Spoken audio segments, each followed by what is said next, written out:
Welcome to the BASH 101 video series. This series will focus on topics related to bird, wildlife, aircraft strike hazard team's goal of preserving warfighting capabilities through the reduction of wildlife hazards to aircraft operations.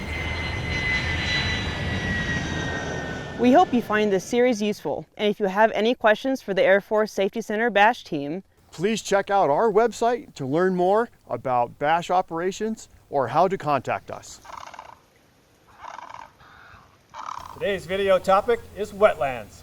According to the DoD instruction 4715.03, wetlands are defined as areas that are inundated or saturated by surface or groundwater at a frequency and duration sufficient to support, and that, under normal circumstances, do support a prevalence of vegetation typically adapted for life in saturated soil conditions. This includes swamps, marshes, bogs, and similar areas. Wetlands provide food, water, and shelter to a variety of animals, including an abundance of species of plants, fish, amphibians, birds, and mammals. This includes wading birds such as great blue heron, waterfowl such as ducks, rodents such as muskrats, beavers, and rats, and raptors who hunt small rodents such as the bald eagle. Additionally, wetlands filter out water, offer flood protection, prevent shoreline erosion, and are a good source of outdoor recreation for our communities. Although wetlands are a source of great biodiversity and beauty and are extremely important to both wildlife and humans, they can pose a risk to safe aviation operations. Protective laws and regulations at both state and federal levels can complicate how the Department of the Air Force minimizes wildlife risk at and around wetlands where aviation activities occur. So if you or your team are observing or experiencing hazards to your aviation operation from a suspected wetland type area, the first question you should ask is this a designated wetland? To answer this question, you should contact your installation's Natural Resources Office and Civil Engineering Office to see if it is a designated wetland.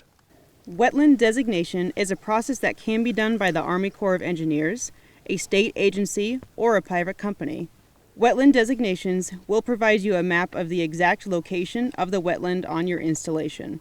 Knowing if your wetland is designated or not is important. There are both federal and state regulations to work through before a hazardous designated wetland can be modified. Collecting data is the next step to obtaining the proof you need to advocate for the management of your hazardous wetland. Data can be collected through conducting wildlife surveys and through tracking bird strike reporting data trends. Installations should conduct regular wildlife surveys at and around the wetland. Surveys should be done at dawn, midday, dusk, and nighttime throughout all seasons of the year. Each wildlife survey should record the date, time, species, location, abundance, and wildlife behavior. Photographing the wildlife should also be done along with the surveys.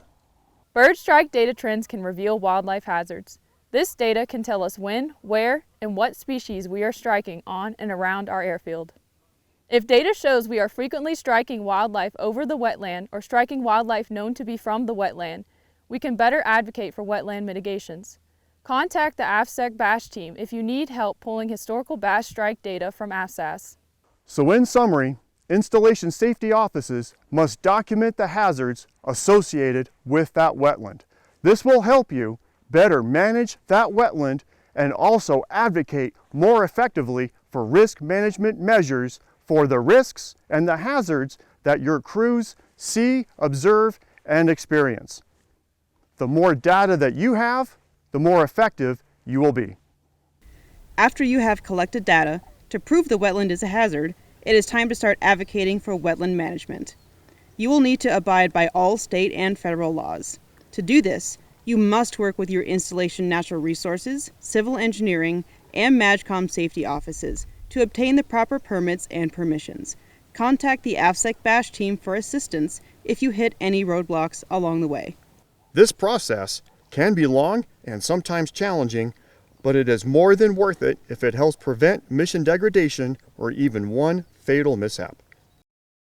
Feel free to reach out to the Air Force Safety Center BASH team for help at any time. If we don't know the answer, we will put you in touch with the people who do. We also have a lot of information and resources on both our AFSEC BASH public webpage and our Air Force portal page.